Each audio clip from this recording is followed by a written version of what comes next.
Hadirin dan hadirat yang dirahmati oleh Allah Subhanahu wa taala. Sungguhnya kita hidup di dunia ini sedang menjalankan salah satu dari fase-fase kehidupan yang akan kita lalui. Kita dalam kehidupan ini ada beberapa fase. Yang pertama, ya, fase tatkala kita di alam janin, dalam perut ibu kita, ya, sekitar 9 bulan.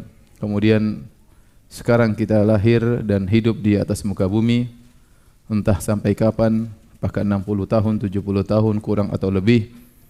Kemudian setelah itu kita masuk pada fase ketiga, alam barzakh, yang itu pun sangat panjang, entah ratusan tahun, entah ribuan tahun.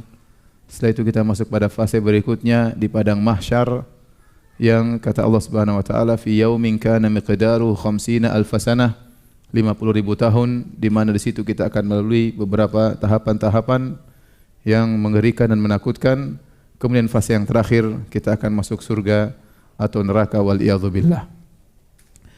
Jadi dari sini kita sadar bahwasanya, ya, kita sekarang baru fase kedua kehidupan di atas muka bumi ini. Dan ini adalah fase terpenting, karena di fase inilah yang menentukan bagaimana kehidupan kita di fase-fase berikutnya. Bagaimana di alam barzakh, bagaimana nanti di padang mahsyar, dan terlebih lagi di penghujungnya surga atau neraka. Dan kita pun tahu bahwasanya kehidupan kita di atas muka bumi ini cuma sebentar. Kata Nabi sallallahu alaihi wasallam, a'maru ummati baina 60 wa 70 wa aqalla man yajuzu dzalik. Umur umatku hanya 60 sampai 70, dan hanya sedikit yang melampaui 70 tahun, ya. Dan banyak di antara kita yang sudah 50 tahun, ada yang sudah 60 tahun, ya. Ada yang masih di bawah 40 tahun. Kata orang apa? Milenial. Coba yang di bawah 40 tahun angkat tangan. Lebih banyak. Yang di atas 40 tahun angkat tangan. Itu apa namanya? Kalau 40 tahun di atas namanya milenial, bukan? Milenial di bawah 40, di atas 40 aluminium. Di atas 50 tahun angkat tangan. Ya, di atas 60 besi tua. Ya, kita sebentar lagi meninggal dunia. Kita sebentar lagi akan meninggal apa? Meninggal dunia. Kita semua sedang ngantri di satu rel menuju pintu kematian, bertemu dengan Allah Subhanahu wa taala. Suka atau tidak suka, dan kita semua tidak ada yang keluar dari antrian tersebut. Hanya saja kita tidak tahu siapa yang di depan, apakah saya di depan Anda atau Anda di depan saya, tapi kita semua sama-sama ngantri. Pada kajian tematik kita kali ini sebenarnya kajian, ya kajian mukaddimah saja, ya, karena kita sudah lama libur, ya. Saya bingung juga mau ngisi kajian apa. Saya mau libur lagi tapi saya enggak enak sama antum, ya. Sebenarnya saya ingin libur hari ini.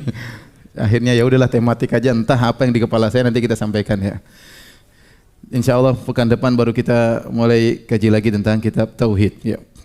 Dan pada kesempatan kali ini saya ingin bercerita tentang surga, ya, biar kita semangat beramal soleh, ya. Nabi sallallahu alaihi wasallam mengingatkan kita bahwasanya kehidupan dunia hanyalah sementara. Kata Nabi sallallahu alaihi wasallam, "Mali walid dunya, innama mathali wa mathalud dunya karakibin istadhalla tahta syajaratin thumma roha fatarakaha." Kata Nabi sallallahu alaihi wasallam, apa urusanku dengan dunia?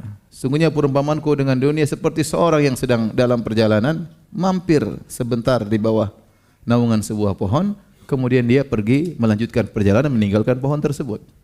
Ini isyarat kepada fase-fase yang kita akan lalui tadi. Kita hanya mampir sebentar aja. Nabi isyaratkan sampai seperti hanya mampir sebentar, ya. Memang benar sebentar dibandingkan dengan alam barzakh yang entah ratusan tahun, entah ribuan tahun, dibandingkan dengan padang mahsyar 50.000 tahun, dibandingkan surga neraka yang kekal abadi, maka 60-70 tahun tidak ada artinya, ya. Makanya benar kata Allah Subhanahu wa taala, "I'lamu annamal hayatud dunya la'ibu wa lahu." Ketahuilah bahwasanya kehidupan dunia itu hanyalah permainan dan senda gurau. Hanya permainan sebentar kemudian selesai, hanya senda gurau kemudian kita masuk dalam suasana serius di alam barzakh, di padang mahsyar sampai di penghujung surga atau neraka. Waliyadzubillah. Hadirin hadirat yang Allah Subhanahu wa taala. Maka kita harus ingat bahwasanya kehidupan ini hanya sementara. Wa innal akhirata lahiyal hayawan. Lau kanu ya'lamun. Dan sungguhnya kehidupan akhirat itulah kehidupan yang sungguhnya kalau mereka mau mengetahui. Kehidupan yang sungguhnya kehidupan akhirat ini hanyalah fase yang sebentar sekali. Maka seorang di atas muka bumi ini benar-benar mempersiapkan dirinya untuk bisa bahagia kekal di akhirat kala. Dan jangan sampai ya kemudian kita menyesal di kemudian hari. Ya. Allah gambarkan dalam Al-Qur'an bahwasanya orang akan menyesal ya. Yaqulu ya laitani qaddamtu li hayati. Ya. Di hari kiamat kelak maka jiwa akan berkata ya laitani qaddamtu li hayati. Kenapa dahulu aku di dunia tidak beramal soleh untuk kehidupanku yang sesungguhnya di akhirat? Kenapa dahulu aku bermalas-malasan padahal itu semuanya kembali kepada kehidupanku yang sesungguhnya di akhirat, ya. Dia baru sadar tatkala dia di akhirat kala. Yaqulu ya laitani qaddamtu. Seandainya dulu saya melakukan amal soleh li hayati untuk kehidupanku yang sesungguhnya yaitu yang sekarang di akhirat kala. Allah berfirman, ya ayyuhalladzina amanu ittaqullah wal tanzur nafsum ma qaddamat lighad. Wahai orang yang beriman, bertakwalah dan setiap jiwa hendaknya ya melihat ya apa yang telah dia lakukan untuk masa depannya, untuk masa depannya. Maka dia harus lihat apa yang dilakukan sekarang untuk kehidupannya yang sesungguhnya, kehidupan sejatinya. Karena Ibnu Katsir rahimahullahu taala tatkala menafsirkan dari ayat dalam surat Al-Fajr tadi, yaqulu ya laitani qaddamtu li hayati, dia menjelaskan bahwasanya yang menyesal dalam penyesalan ini bukan cuma hanya orang-orang kafir, bukan cuma orang-orang pelaku maksiat, bahkan orang-orang soleh juga menyesal. Apa yang mereka sesalkan? Mereka sesalkan kenapa dahulu mereka kurang amal soleh mereka. Mereka mungkin sudah berbakti kepada orang tua, tetapi mereka mengatakan seandainya saya kembali lagi, saya akan lebih berbakti lagi kepada kedua orang tua saya. Mereka mungkin solat malam, tapi mereka berkata seandainya saya kembali lagi hidup, saya akan bersolat malam lebih daripada yang pernah saya lakukan. Mereka mungkin bersedekah, tapi sebagian mereka bersedekah masih perhitungan, maka dia berangan-angan seandainya saya bisa kembali, saya akan berroyal dalam bersedekah. Dan demikianlah ya penyesalan yang tiada guna. Hadirin dan hadirat Allah Subhanahu wa taala. Maka untuk memotivasi kita dalam beramal soleh, ya, kita ingin bercerita tentang surga dan kenikmatan-kenikmatannya, ya. Apalagi yang di dunia tidak bisa poligami, ya, kita sabar, ya. Tidak ada hal yang bisa menghibur kita kecuali ingat bidadari, ya. Ya sudahlah, tidak dapat tidak bidadari di dunia, dari dunia cuma dapat satu, di akhirat bisa dapat apa? Banyak, ya. Daripada melamun terus. Taib. Surga isinya semua kenikmatan, tidak ada kesedihan. Semuanya kenikmatan. Kata Allah Subhanahu wa taala, "Fa idza ra'aita thamma ra'aita na'iman." Kalau kau melihat di surga yang kau lihat kenikmatan. Tidak ada satupun tatapan yang kita lihat kecuali semuanya kenikmatan. Lihat ke depan, ke kanan, ke kiri, ke belakang, ke atas, semuanya kenikmatan, semuanya kebahagiaan. Ini tidak sama seperti di dunia. Di dunia kita lihat ke depan, kadang kita bahagia, lihat ke kiri, terkadang kita sedih, ya. Lihat rumah orang lebih besar, terkadang kita sedih, ya. Sebagian wanita lihat teman perempuannya lebih cantik, dia sedih. Kenapa lebih cantik daripada saya? Dan begitu, ya, lihat perkara-perkara yang menyedihkan banyak, yang menakutkan, yang mengkhawatirkan. Tidak semua yang kita di dunia ini menyenangkan, tapi di surga semua yang kita lihat menyenangkan. Tidak ada kekhawatiran, tidak ada kesedihan. Makanya penghuni surga begitu mau surga yang pertama kali mereka ucapkan di antaranya, alhamdulillahilladzi adhaba 'annal hazan. Segala puji bagi Allah yang telah menghilangkan dari kami segala kesedihan. Tidak ada kesedihan lagi. Dikatakan kepada penghuni surga, ya, innalakum ya antan'amu wa la taba'asu abadan. Kalian di surga akan senantiasa bahagia, tidak ada kesedihan, kesusahan sama sekali. Jadi isi surga semuanya menyenangkan. Ya. Udkhulul jannata la khaufun 'alaikum wa la antum tahzanun. Maksudnya kalian dalam surga tidak ada kekhawatiran sama sekali dan tidak ada kesedihan sama sekali. Dan itulah problematika kehidupan dunia. Terkontaminasi dengan ketakutan dan kekhawatiran, kesedihan siapapun dia. Siapapun dia. Ya. Apakah dia raja? Apakah dia jenderal? Ya, apakah dia ya orang terhebat, orang terkaya? Apakah dia orang paling populer ya di atas muka bumi ini? Dia pasti pernah sedih, dia pasti khawatir ya. Yang kaya dengan kekayaannya khawatir ada saingannya, khawatir perusahaannya mendengar gejolak ekonomi, khawatir. Tidak ada yang tentram ya. Maka semua kenikmatan yang Allah ciptakan di atas muka bumi ini tidak ada yang murni kenikmatan, pasti terkontaminasi dengan sesuatu yang mengotori kenikmatan tersebut ya. Enggak usah jauh-jauh, kita bicara tentang makanan saja. Durian enak tapi bahaya kalau terlalu banyak, ya enggak? Iya. Udang enak tapi kolesterol tinggi. Iya, itu makanan, kita bicara makanan ya. Ya. Istri cantik, enak tapi maintenance-nya mahal. Harus ke salon bayar berapa macam-macam. Nanti tidak ada yang murni nikmat tuh, enggak ada. Yang ada cuma di mana, di surga. Yang kurang cantik aja bermasalah apalagi.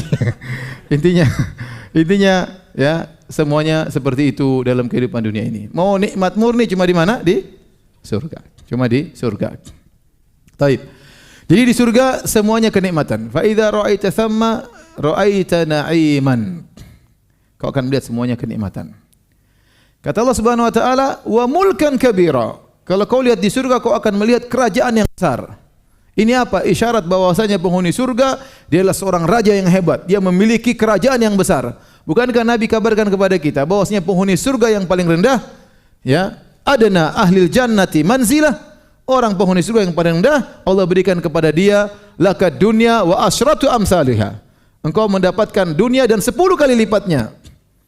Itu orang paling rendah di surga, dia punya kerajaan sebesar 10 kali lipat dunia. Ya akhi. Hebat atau tidak? Itu benar-benar raja. Kekuasaannya 10 kali lipat dunia ini. Ini penghuni surga paling rendah. Siapa yang mau jadi penghuni surga ini? Angkat tangan. Mau? Paling rendah? Coba saya tanya ulang. Saya bilang lagi.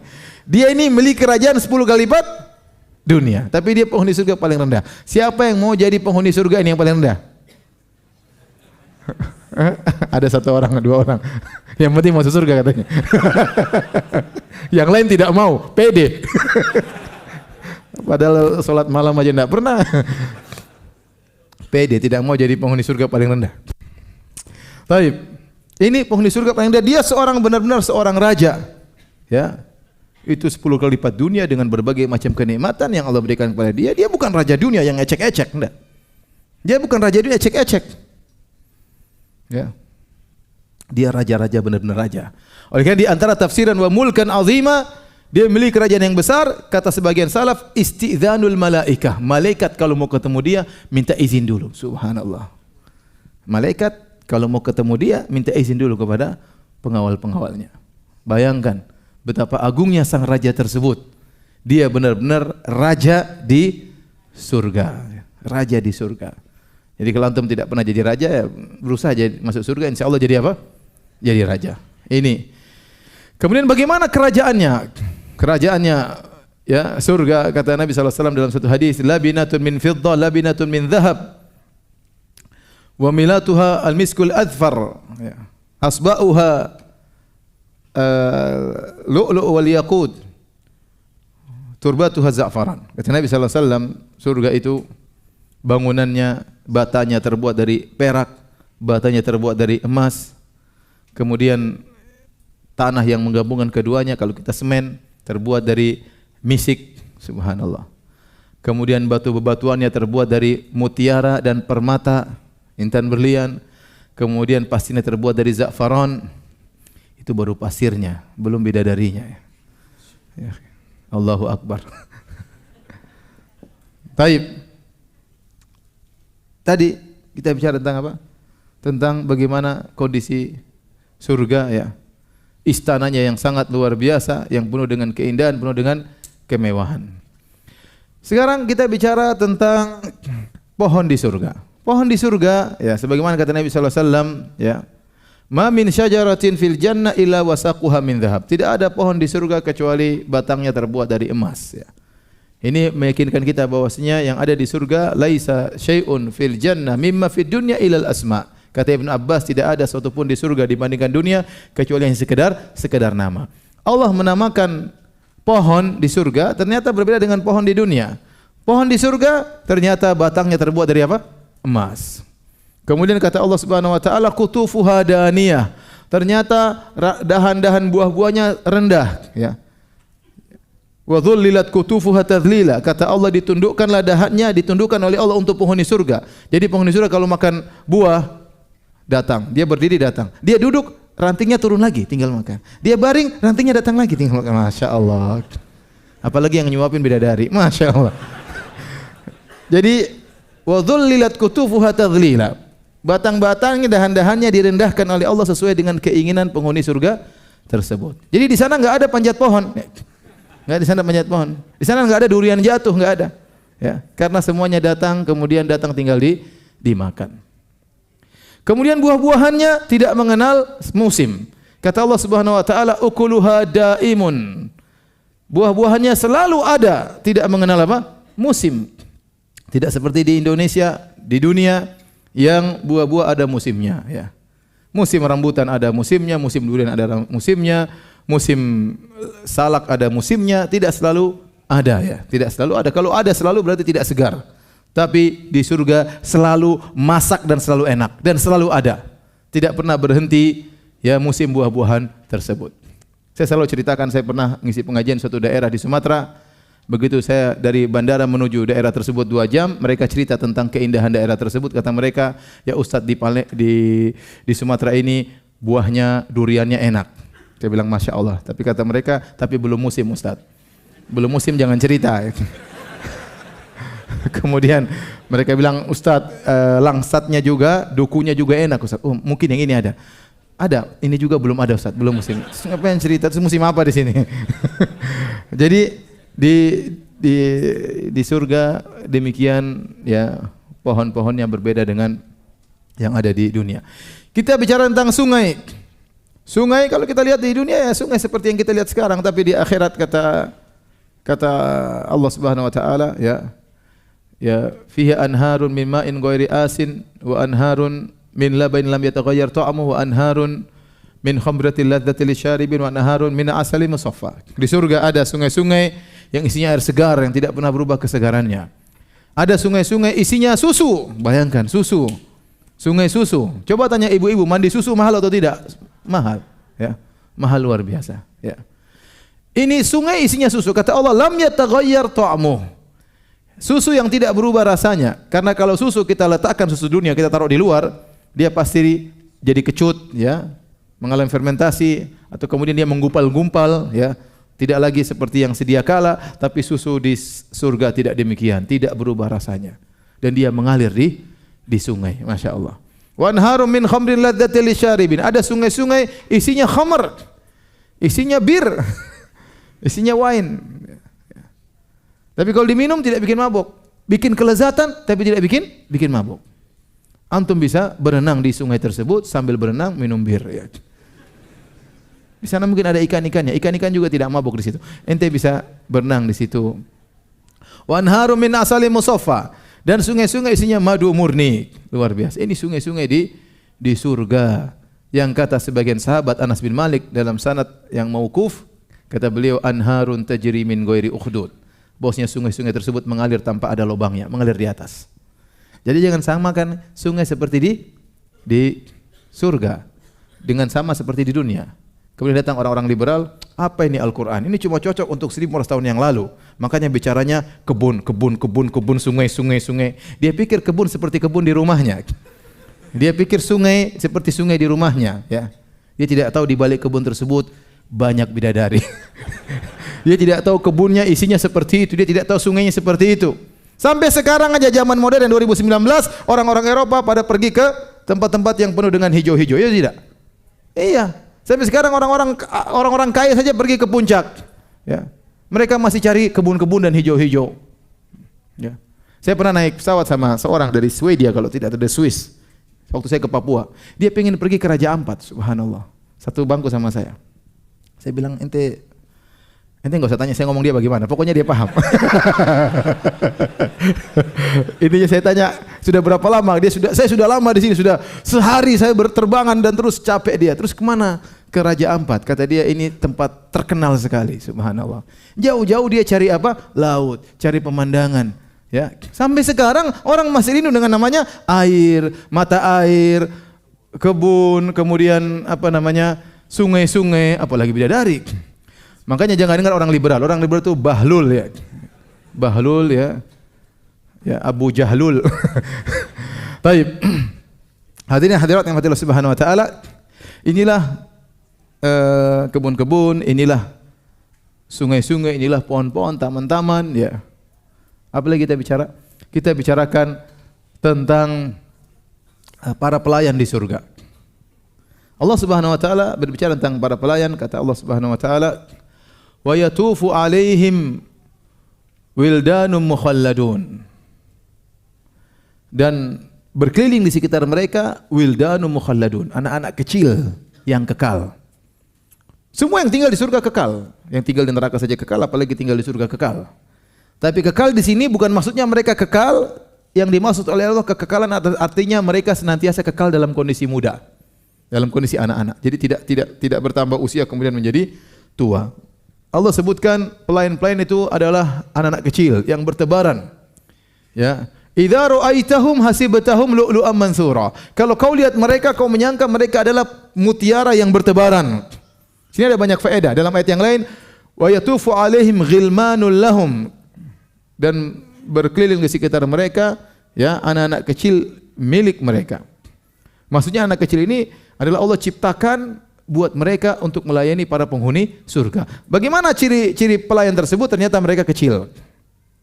Dan kata para ulama, kenapa diciptakan pelayan kecil-kecil? Karena lebih enak untuk disuruh-suruh. Bayangkan kalau Allah bilang, dan engkau lihat om-om berkeliling, enggak enak kita nyuruh-nyuruh itu enggak enak. Om ambilin om, enggak enak. Tapi kalau anak kecil bertebaran ke sana kemari, dan namanya anak kecil dia lebih giat. Kita anak kecil aja main enggak berhenti-berhenti. Main terus sana loncat sini, kita aja waduh. Enggak berapa energi yang harus dikeluarkan untuk ke sana ke sini. Anak kecil aktif ke sana sini. Dan mereka bertebaran. Itulah para pelayan di surga, Allah ciptakan khusus untuk para penghuni surga. Kata Allah, "Idza ra'aitahum," dan hasibatahum, kalau kau lihat mereka, kau akan menyangka mereka seperti permata yang bertebaran. Masya Allah, mereka indah kalau dilihat, menyenangkan kalau dilihat, seperti permata, seperti mutiara yang putih yang bertebaran. Tidak seperti namanya pelayan di dunia. Rata-rata pelayan di dunia ya biasanya kurang penampilan kurang bagus, terkadang agak gini sedikit, anu sedikit, ya. Biasanya rendahan namanya pelayan ya. Tapi di surga ternyata pelayannya spesial. Kalau kau lihat mereka, kata Allah, kau akan melihat seperti mutiara yang bertebaran, mutiara putih. Dalam ayat yang lain, wa yatufu 'alaihim ghilmanul lahum ka'annahum lu'lu'un maknun. Dan berkeliling di sekitar mereka anak-anak seperti mutiara yang disimpan dalam cangkangnya. Jadi mereka, kata para ulama, pelayan-pelayan tersebut, anak-anak tersebut ternyata seperti mutiara, dan mutiara putih bersih. Putihnya sempurna, tidak terkontaminasi dengan bintik-bintik merah atau bintik-bintik putih. Nah, kalau Allah berbicara tentang pelayan saja putih, apalagi yang dilayani. Paham tidak? Saya ulangi lagi ya. Kalau Allah bercerita tentang pelayan, yang dimana pelayan tersebut indah kalau dilihat, ibarat mutiara yang putih yang berhamburan, bagaimana lagi dengan apa? Yang dilayani. Maka yang dilayani pasti orang-orang yang sangat indah dan tampan, cantik, jadi tak ada yang lainnya. Baik, kita sudah bicara tentang pelayan. Apa lagi mau dibicarain? Bidadari. Ya udahlah bidadari. Nanti waktunya habis. Bidadari. Wa ma adraka ma bidadari. Tahukah kalian apa itu bidadari? Bidadari datang dalam Al-Quran dan dalam hadis-hadis Nabi sallallahu alaihi wasallam. Ya. Rasulullah memberikan sifat global yang sudah menggambarkan bagaimana indahnya bidadari. Ibu-ibu dengar, ibu-ibu ya. Ya. Ini bidadari ya. Kalau seorang sudah ditakdirkan Allah masuk surga, bidadarinya sudah ada, Allah siapkan. Karena surga sudah ada. Dan di antaranya Allah sudah siapkan bidadari. Makanya dalam hadis, kalau ada seorang istri yang kurang ajar sama suaminya, ya. Dengar ibu-ibu ya. Kalau ada istri yang kurang ajar sama suaminya, apa kata bidadari di surga? Qatalakillah. Semoga Allah membinasakan engkau wahai istri kurang ajar ya. Ya. Kata para bidadari tersebut, mereka protes ya. Mereka mengatakan, sungguhnya suami kami itu hanyalah tamu di sisimu ya. Yushiku an yufariqana an yufariqaki ilaina ya. Hampir-hampir dia meninggalkan engkau menuju kami. Jadi seorang di dunia, istri di dunia harus menjadi istri yang solehah, agar dia tatkala masuk surga dia menjadi ratu bidadari. Dia menjadi ratu bidadari. Dia lebih hebat dari bidadari, lebih cantik dari bidadari, lebih indah daripada bidadari.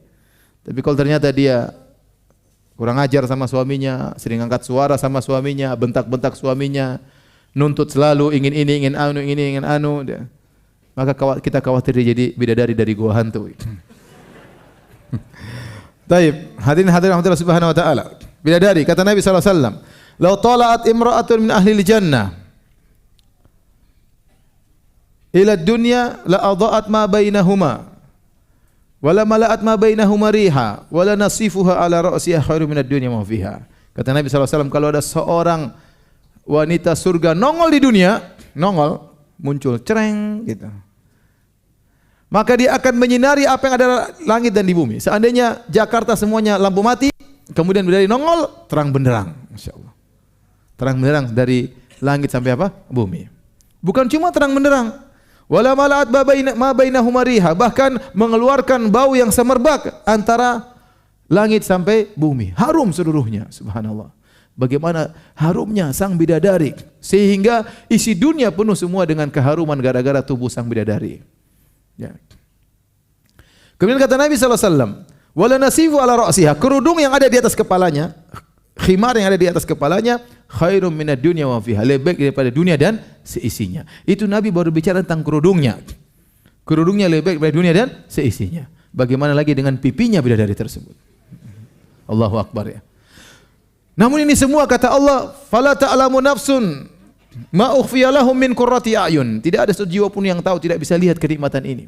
Ini perkara yang gaib yang harus kita iman. Seandainya Allah turunkan bidadari, kemudian dipajang di mall misalnya, semua orang lihat, subhanallah. Habis lihat, semuanya jadi orang soleh. Puasa terus, baca Quran terus. Tundukkan pandangan, enggak berani makan haram. Sudah tahu bidadari kayak apa. Ya. Tapi enggak kelihatan. Ini bicara tentang apa? Keimanan. Tapi cuma Nabi kasih tahu. Ya.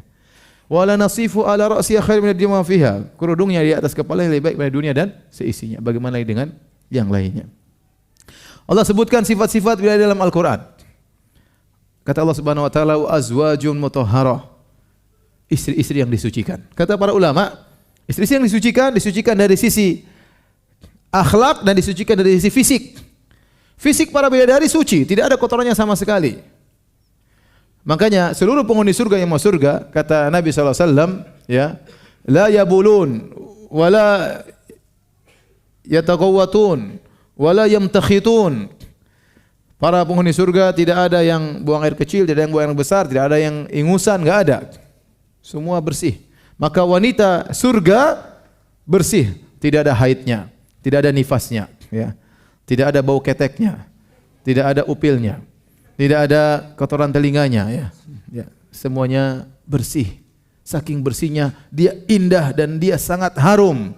Maka disebutkan dalam riwayat, inna rajulan min ahlil jannah la yu'anikul hawra sab'ina sanatan la yamalluha wa la tamalluhu. Sungguh seorang lagi penghuni surga memeluk seorang bidadari 70 tahun. Dia tidak bosan memeluknya dan sang bidadari juga tidak bosan dengan dekapannya. Bayangkan 70 tahun. Ente coba peluk perempuan di dunia sehari aja. Sudah berbagai macam bau-bauan yang keluar ya. Sehari saja 24 jam. Ini 70 tahun dipeluk tidak bosan. Kenapa? Karena bersih, tidak ada dan harum, sangat harum. Itulah para bidadari. Bersih dari segala kotoran ya. Kemudian akhlak mereka juga sangat bersih, tidak ada hasad, tidak ada dengki, tidak ada ngomel-ngomel, tidak ada angkat suara, tidak ada semuanya. Ya. Sampai ada seorang pernah tulis pertanyaan sama saya, Ustadz, kalau saya mau surga, saya tidak mau ajak istri saya. Dia takut istrinya ngomel-ngomelin dia di akhirat. Saya bilang kalau istrinya masuk surga, dia akan berubah, akan dibersihkan oleh Allah Subhanahu wa taala. Ya. Ya, jadi urat ngomel-ngomel diputusin misalnya kata kalau istilah kita ya. Semuanya hilang. Yang ada cuma keindahan, kesenangan, tertawa, gembira, tidak ada marah-marah, tidak ada ngomel-ngomel, tidak angkat suara, tidak ada. Akhlak mereka sangat mulia. Makanya Allah mengatakan qasiratut tarf lam yatamithunna insun qablahum wala jan. Sungguhnya para bidadari tersebut mereka menundukkan pandangan mereka dan mereka tidak pernah disentuh oleh manusia dan bahkan jin tidak pernah menyentuh mereka. Mereka yang bidadari diciptakan oleh Allah tidak pernah mengenal lelaki lain. Yang mereka kenal cuma antum kalau antum masuk surga. Antum bayangkan Allah ciptakan makhluk yang sangat cantik jelita yang dia tidak pernah lihat kecuali antum. Antum yang paling tampan. Karena memang enggak ada yang dia pernah lihat. Dia tidak tahu laki-laki lain. Yang dilihat cuma ente. Jadi ente yang paling tampan. Wajah ente kayak apapun, ente paling tampan. Ya, jadi qasiratut tarf, tundukkan pandangan, enggak pernah lihat yang lain. Tidak pernah bandingkan suaminya dengan lelaki lain, enggak pernah. Enggak pernah. Ya.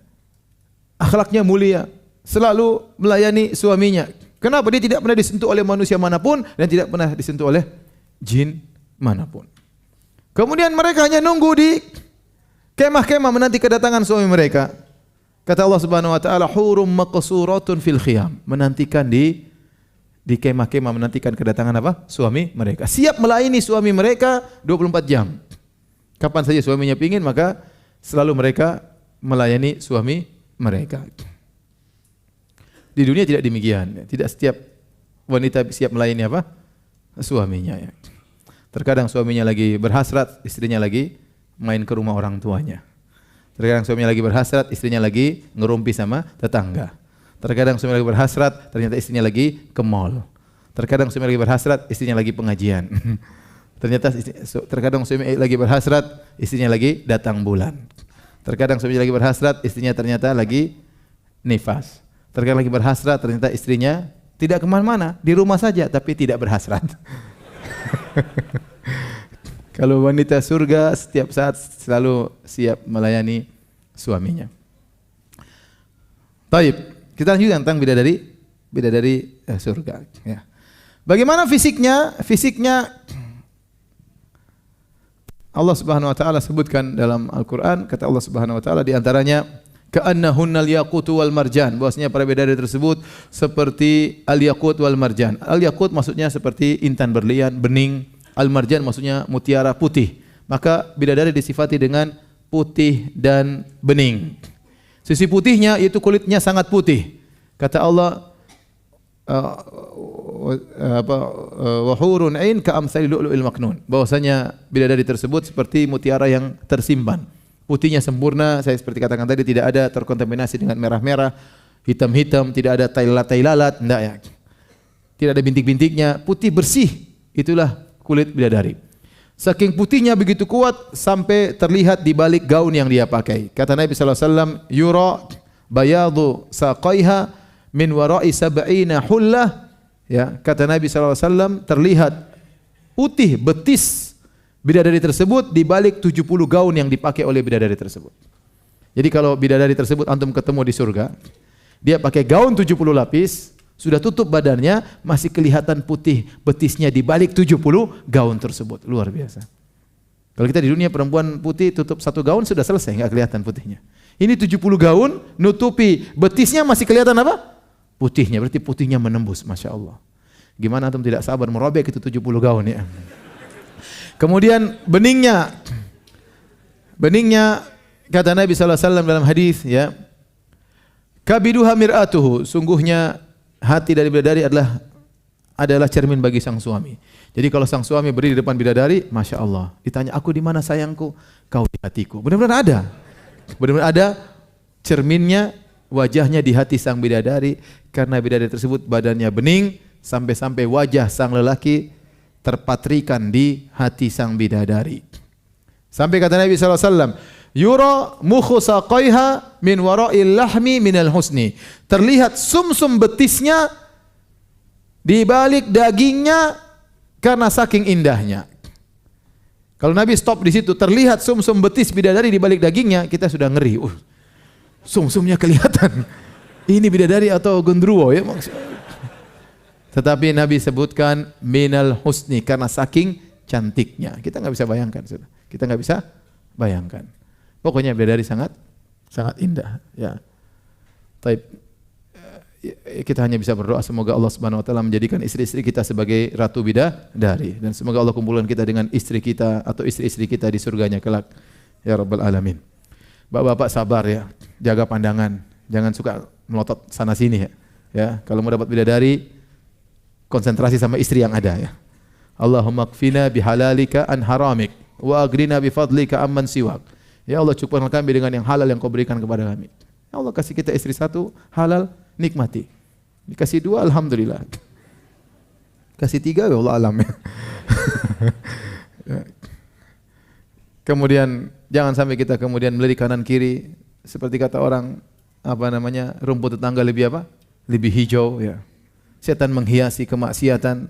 La uzayyina lahum fil ard, kata setan, dia bersumpah aku akan menghiasi ya kemaksiatan bagi mereka di muka bumi.